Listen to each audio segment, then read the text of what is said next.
Gemukan ini kan sifatnya menaun dan kronik. Waktunya pasti sudah berjalan lama, bertahun-tahun. Karena kebertahun-tahunannya ini, problem pasti sudah numpuk, terutama problem metabolik. Banyak itu yang frustasi. Olahraga udah gila-gilaan deh olahraga, sebutin jenisnya olahraga. Terus makannya udah sedikit banget, kadang nggak makan-makan, tapi akhirnya malah lemes, nggak bisa beraktivitas gitu. Tapi tetap tuh kegemukannya atau body fatnya nggak reduce kan ya.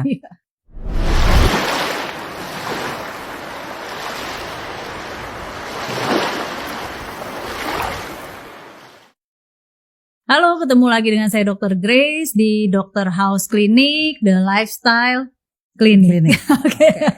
Ya, sore ini kita ketemu lagi yang kedua kali ya. Semoga nggak bosan dengan Dr. Penny. Hai Dok, gimana? Hujan-hujanan tadi sampai sini? Ya cuacanya ini banget. Iya, ini cuaca lagi berantakan. Oke. Kita kemarin udah ngebahas ya kira-kira apa sih yang bikin seseorang itu gemuk. Jadi kita juga jadi paham. Nah, setelah kita dapet pencerahan nih kira-kira gemuk karena apa, mereka juga kayaknya sudah mulai menerima. Fine, saya gemuk dan gemuknya udah bertahun-tahun gitu. Tapi terus gimana? Harus bagaimana? Apa sih yang mesti saya lakukan? Nah, kalau yang mau kita share sekarang ini bukan metode-metode ajaib. Bener ya Dok ya? Yang realistis aja jadi real ya. Kenapa kok dibilang real? Karena kalau yang ajaib-ajaib tuh pakai obat-obat yang aneh-aneh dan yang instan itu kita nggak mainan yang gitu ya. Ya, kita pengen ngasih insight ke healthiers, sesuatu yang real ya. Terus itu bisa diimplementasikan dengan baik dan jadi lifestyle. Sehingga gemuknya atau kurusnya bukan gemuk kurus jadi kita pengen emang ke arah healthy. Oke, Dok, sekarang coba bocorannya gimana nih supaya step by stepnya bisa kita start kalau mau ngurusin badan. Nah, review sedikit ya yang kemarin bahwa kegemukan ini kan sifatnya menaun dan kronik. Waktunya pasti sudah berjalan lama, bertahun-tahun. Poin yang pertama, karena kebertahun-tahunannya ini, problem pasti sudah numpuk, ya kan? Problemnya terutama problem metabolik. Betul. Nah, di perjalanan sampai di titik ini, saya gitu ya, menemukan, maksudnya menjalankannya tuh bahwa tidak cuma bisa diatasi dengan, yang katanya diet aja. Ditambah olahraga aja gitu ya. Betul. Nah, banyak itu yang frustasi. Olahraga udah gila-gilaan deh olahraga, sebutin jenisnya olahraga. Terus makannya udah sedikit banget, kadang nggak makan-makan, tapi akhirnya malah lemes, nggak bisa beraktivitas gitu. Tapi tetap tuh kegemukannya atau body fatnya nggak reduce kan ya.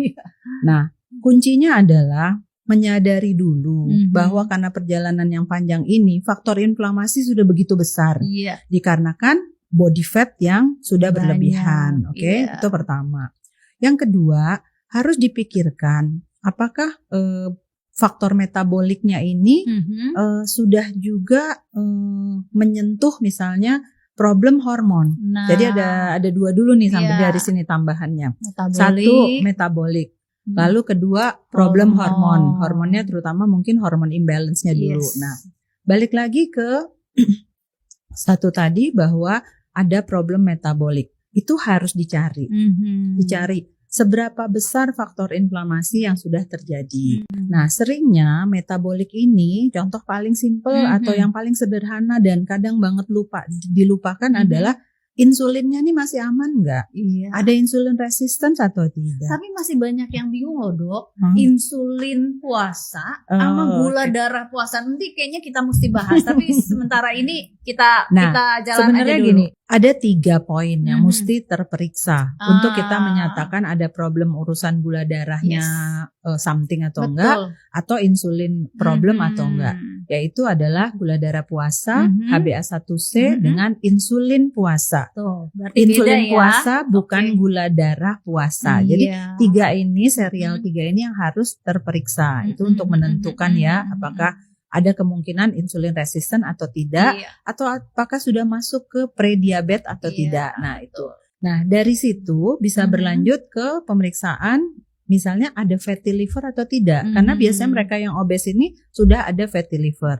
Dan numpuk juga lemak di hati. Ya betul. Nah 2 saja poin ini sudah menjadi satu gangguan metabolik. Iya, betul. Dan ini sering tidak menjadi suatu concern. Jadi ini tidak di terapi, tidak di manage gitu ya. Nah 2 inilah. Lalu setelah dia masuk ke metabolic problem, sudah terjadi hormon imbalance atau tidak?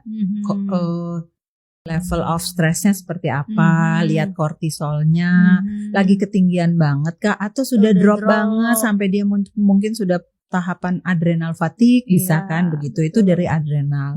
Lalu kedua dari tiroidnya, si mesinnya nih gimana nih yang pemacu metabolismenya itu dia dari mana, ada problem atau enggak?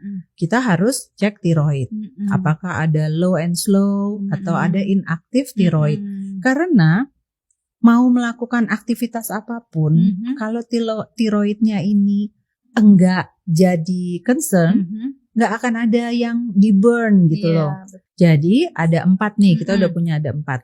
Satu adalah diet, aturan makan. Yang kedua exercise.